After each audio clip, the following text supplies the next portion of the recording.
Mga pagbasa ng mga salita ng makapangyarihang Diyos. Ang mga responsibilidad ng mga leader at manggagawa. Ang mga responsibilidad ng mga leader at manggagawa, 16.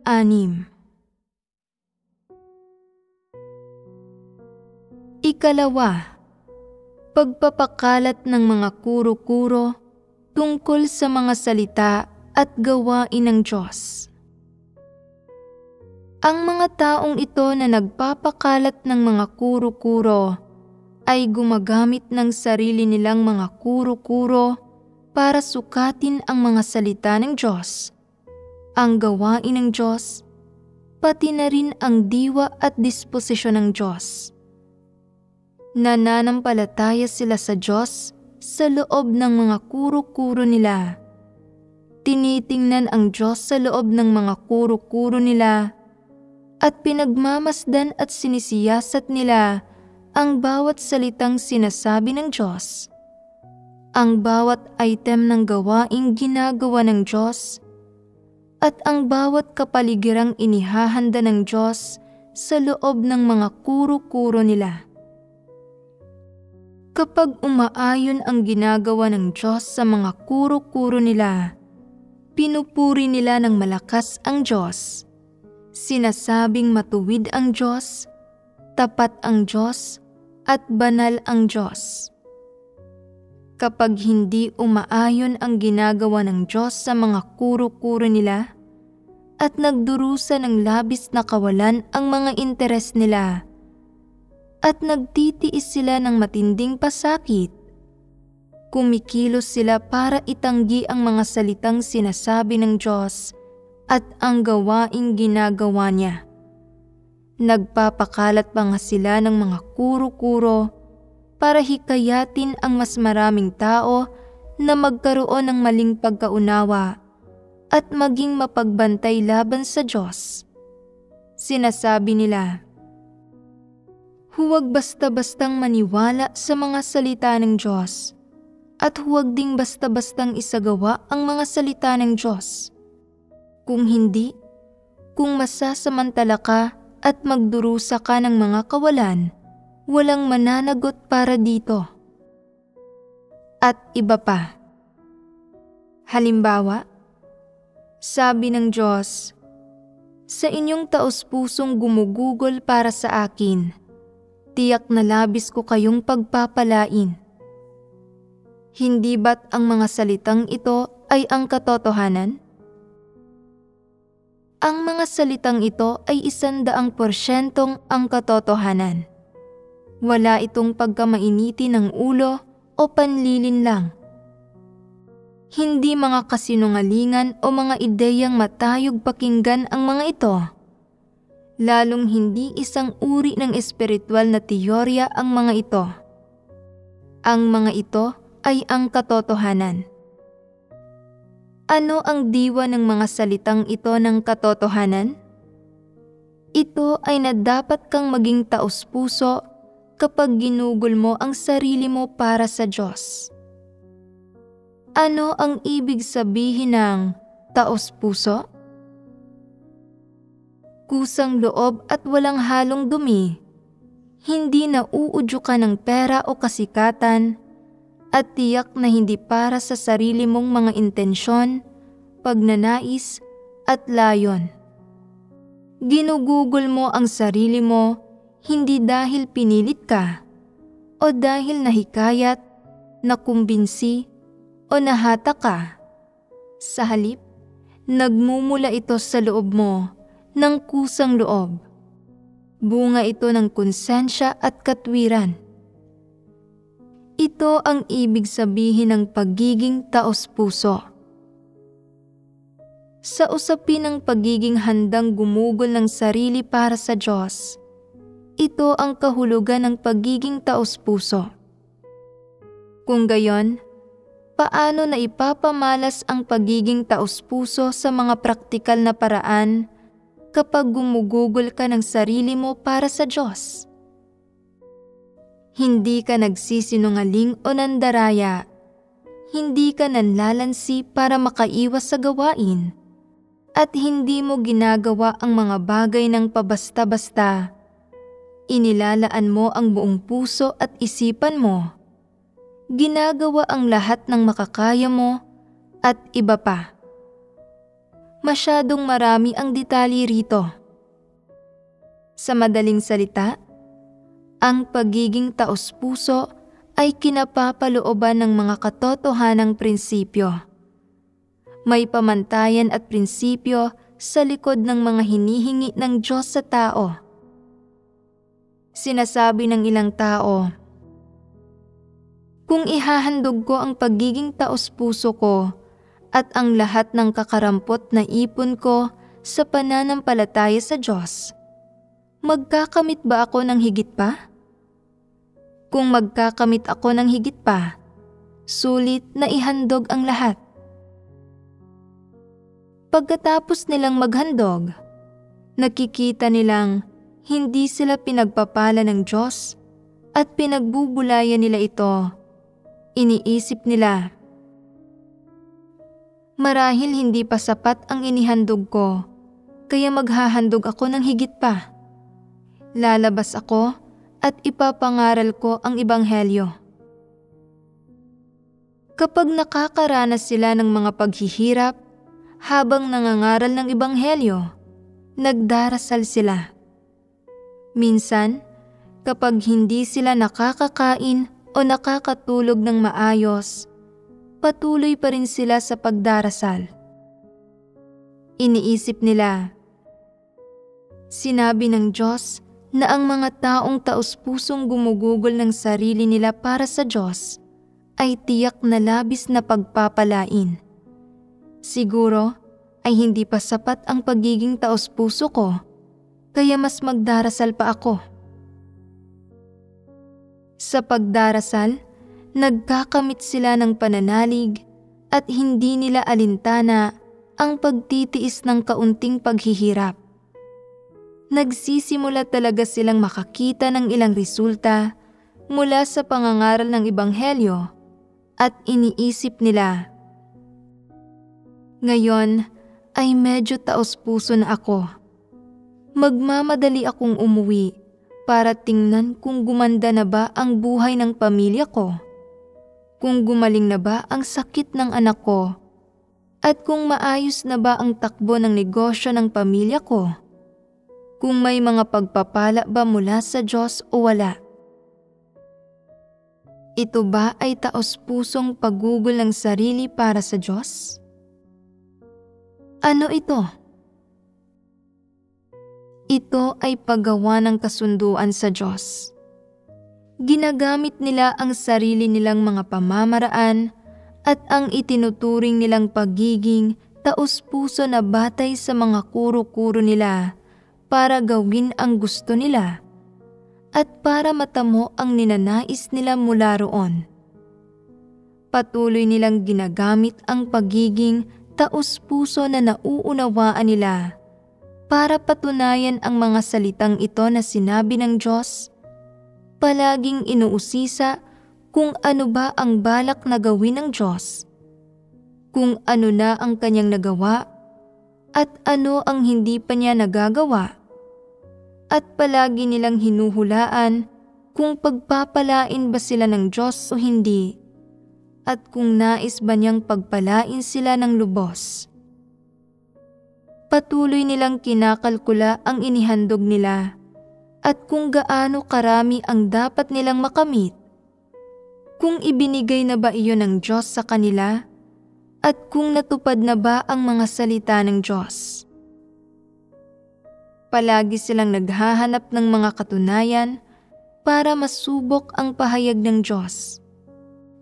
Habang ginugugol ang sarili nila para sa Diyos, palagi nilang gustong patunayan kung totoo ba ang mga salita ng Diyos. Ang layo nila ay alamin kung makakamit nila ang mga pagpapala ng Diyos sa pamamagitan ng paggugol ng sarili nila para sa Diyos. Palagi nilang sinusubok ang Diyos. Palaging gustong makita ang mga pagpapala ng Diyos sa kanila para makumpirma ang kanyang mga salita. Kapag nakita nila na hindi madaling natutupad ang mga salita ng Diyos gaya ng inakala nila, at mahirap patunayan ang pagiging totoo ng mga salita ng Diyos, lalo pang lumulubha ang mga kuro-kuro nila tungkol sa Diyos. Kasabay nito, nagsisimula silang maniwala ng husto na hindi lahat ng salitang sinasabi ng Diyos ay tiyak na ang katotohanan. Dahil nakatago ito sa puso nila, sinisimula nilang pagdudahan at questionin ang Diyos. Madalas silang nagkakaroon ng mga kuro-kuro tungkol sa Kanya. Paminsan-minsan, ang mga taong ito na puno ng mga kuro-kuro ang puso ay nagbubunyag ng ilang kuro-kuro nila tungkol sa Diyos habang namumuhay ng buhay iglesia at nakikisalamuha sa mga kapatid. Nagkakaroon sila ng mga kuro-kuro tungkol sa mga salita ng Diyos at ginagamit din nila ang mga kuro-kuro nila para sukatin ang gawain ng Diyos. Kapag ang gawain ng Diyos ay palaging hindi umaayon sa mga kuro-kuro nila at ganap na taliwas sa mga inaasahan nila, ipinapakalat nila ang mga kuro-kuro nila para ibulalas ang kawalang kasiyahan nila sa Diyos.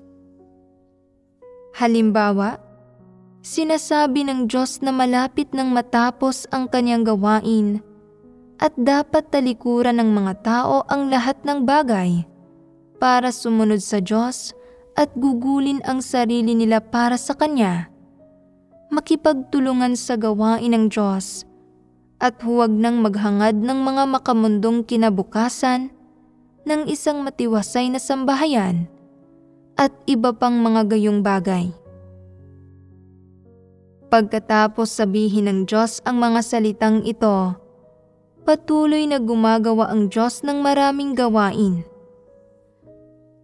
Lumilipas ang 3, 5, 7 o 8 taon at nakikita ng ilang tao na tuloy-tuloy pa ring umuusad ang gawain ng Diyos nang walang mga senyales na malapit nang matapos ang kanyang gawain o naparating na ang malalaking kalamidad at nakasumpong na ng kanlungan ang lahat ng mananampalataya.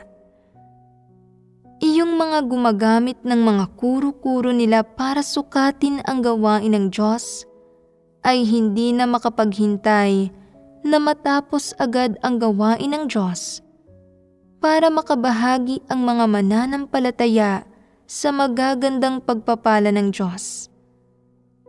Pero hindi kumikilos ang Diyos sa ganitong paraan.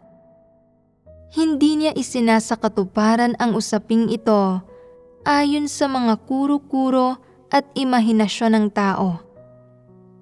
Iyong mga hindi makapaghintay ay hindi mapakali at nagsisimulang mag-alinlangan. Sinasabi nila, "Hindi ba't malapit nang matapos ang gawain ng Diyos? Hindi ba't dapat ay matapos na ito sa madaling panahon? Hindi ba't sinabi ng Diyos na parating na ang malalaking kalamidad? Bakit gumagawa pa rin ng napakaraming gawain ang sambahayan ng Diyos? Kailan ba mismo matatapos ang gawain ng Diyos? Kailan ba ito magwawakas?" Ang mga taong ito ay wala ni katiting na interes sa katotohanan o sa mga hinihingi ng Diyos. Wala silang interes sa pagsasagawa ng katotohanan, pagpapasakop sa Diyos o pagtakas mula sa impluwensya ni Satanas para makamit ang kaligtasan. Partikular lang silang interesado sa mga bagay tulad ng kung kailan matatapos ang gawain ng Diyos, kung buhay o kamatayan ba ang kalalabasan nila, kung kailan sila makakapasok sa kaharian para magtamasa ng mga pagpapala, at kung ano ang magiging hitsura ng magagandang tanawin ng kaharian. Ang mga ito ang pinaka-inaalala nila. Sa makatwid, pagkatapos magtiis sa loob ng ilang panahon at makita na hindi pa rin nagbabago ang langit at lupa at na nagpapatuloy ng normal ang mga bansa sa mundo, sinasabi nila, "Kailan ba magkakatotoo ang mga salitang ito ng Diyos? Ilang taon na akong naghihintay. Bakit hindi pa nagkakatotoo ang mga ito? Talaga bang magkakatotoo ang mga salita ng Diyos? Tapat ba ang Diyos sa kanyang salita o hindi?" At kaya, ang mga taong ito ay nawawala ng pasensya, hindi mapakali, at nagsisimulang maghanap ng mga pagkakataong bumalik sa mundo para mamuhay ng sarili nilang mga buhay.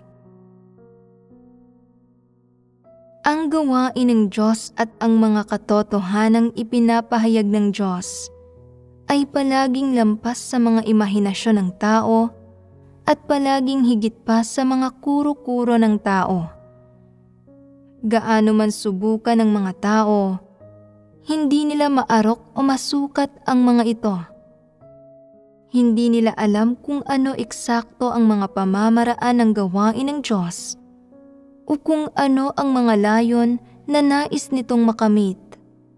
Kaya sa huli, nagsisimula ng magduda ang ilang tao. Talaga bang umiiral ang Diyos? Nasaan ba talaga ang Diyos? Patuloy na nagpapahayag ang Diyos ng mga katotohanan, pero hindi ba't masyado ng marami ang kanyang ipinapahayag? Hindi ba't sinabi ng Diyos na dadalhin niya tayo sa kaharian niya? Kailan ba tayo makakapasok sa kaharian ng langit? Paanong hindi pa nagkakatotoo o natutupad ang mga bagay na ito? Ilang taon pa kaya ang bibilangin? Palaging sinasabi na nalalapit na ang araw ng Diyos. Pero ilang taon ang binabanggit ang nalalapit na ito? Bakit napakalayo pa nito at tila walang katapusan?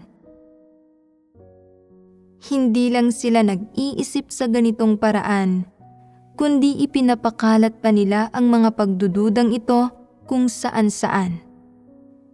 Anong problema ang ipinapahiwatig nito? Bakit pagkatapos makinig sa napakaraming sermon, hindi pa rin nila nauunawaan ang katotohanan kahit kaunti? Bakit palagi nilang ginagamit ang mga kuro-kuro at imahinasyon ng tao para limitahan ang gawain ng Diyos? Bakit hindi nila magawang tingnan ang mga bagay na ito ayon sa mga salita ng Diyos? Makukumpirma ba nila ang pag-iral ng Diyos at makakapagtukoy ba sila ng landas tungo sa kaligtasan sa pamamagitan ng mga salita ng Diyos? Nauunawaan ba nila na ang lahat ng salitang ito na sinasabi ng Diyos at ang lahat ng kanyang ginagawa ay para iligtas ang mga tao? Nauunawaan ba nila na tanging sa pagkamit sa katotohanan at kaligtasan, maaaring makamit ng mga tao ang lahat ng pagpapalang ipinangako ng Diyos sa sangkatauhan? Batay sa mga sinasabi nila at sa mga kuro-kurong ipinapakalat nila, malinaw na hindi nila nauunawaan sa diwa kung ano ba talaga ang ginagawa ng Diyos o kung ano ba talaga ang layo ng Diyos sa paggawa sa lahat ng gawaing ito at sa pagsasabi sa lahat ng salitang ito. Sadyang sila ay mga hindi mananampalataya. Matapos makinig sa mga sermon sa loob ng napakaraming taon at iraos lang ang mga bagay sa loob ng sambahayan ng Diyos ng napakaraming taon, ano ba ang nakamit nila? Hindi pa nga nila nakukumpirma kung umiiral ba ang Diyos. Wala silang tiyak na sagot dito. Anong papel ba ang ginagampanan nila sa iglesia? Matapos magtrabaho ng ilang sandali nang hindi nagkakamit ng mga pagpapala, walang konsensya silang nagpapakalat ng mga kuro-kuro para ilihis at guluhin ang iba.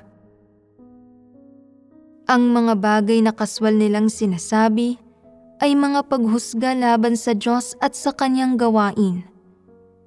Sinasabi ng ilan sa kanila, "Inakala ko noon na matatapos ang gawain ng Diyos sa loob ng 3 hanggang 5 taon.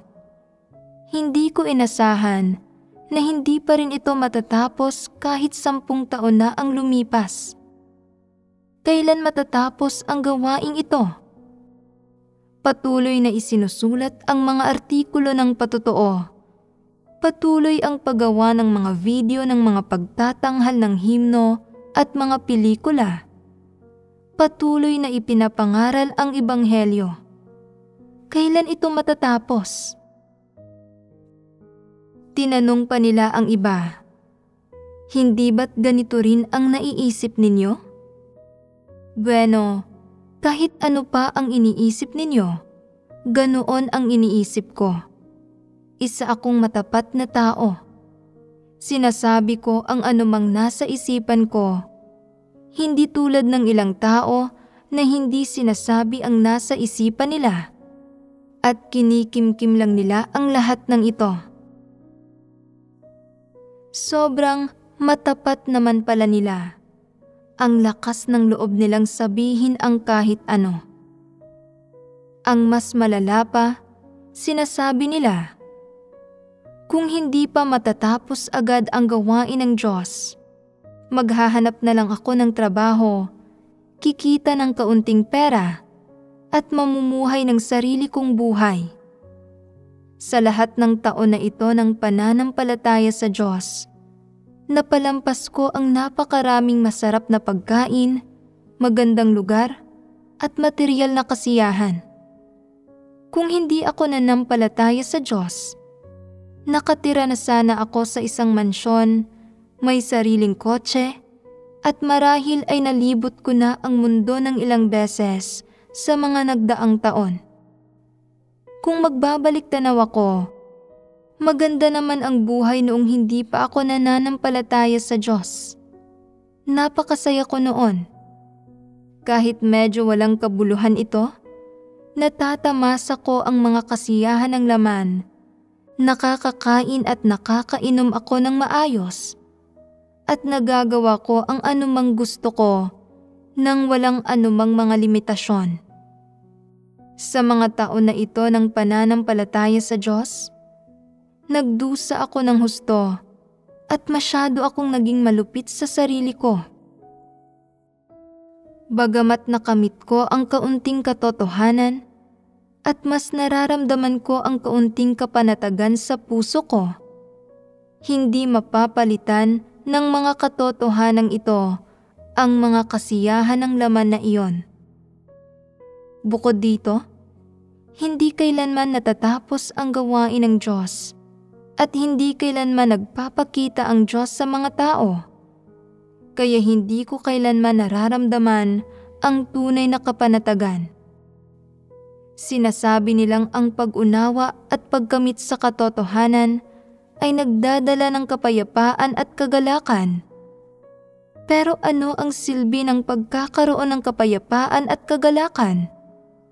Wala pa rin akong kasiyahan ng laman.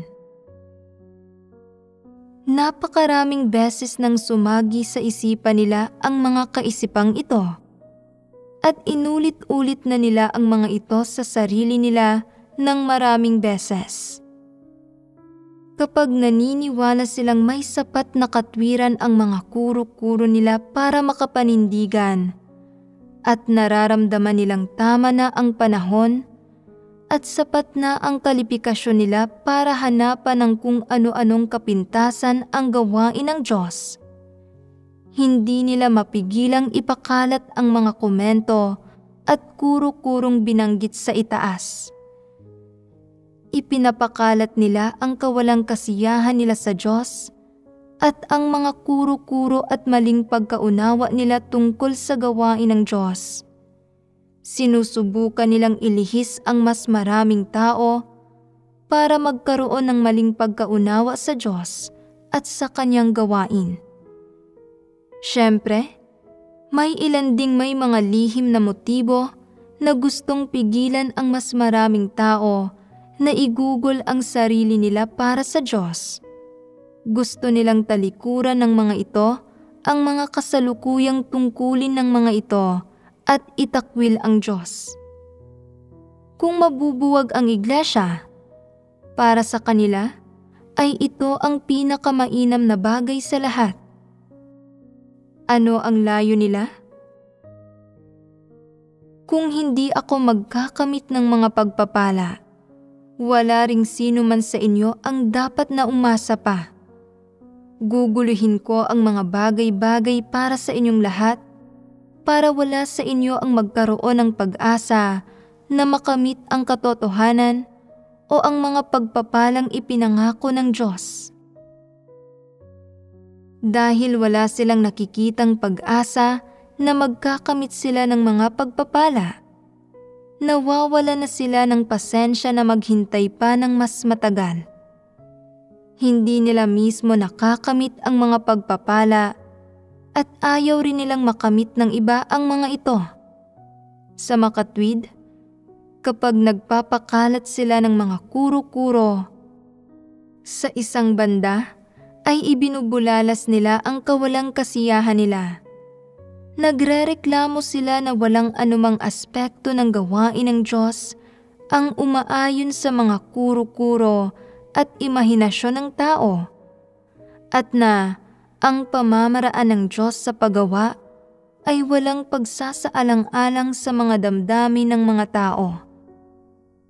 Kasabay nito, gusto nilang ilihis at himukin ang mas maraming tao na magkamali ng pagkaunawa at magreklamo tungkol sa Diyos.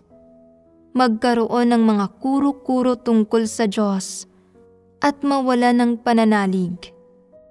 Gusto nilang mas maraming tao ang tumalikod sa Diyos dahil sa mga maling pagkaunawa at kuro-kuro nila tungkol sa Kanya, tulad ng ginagawa nila.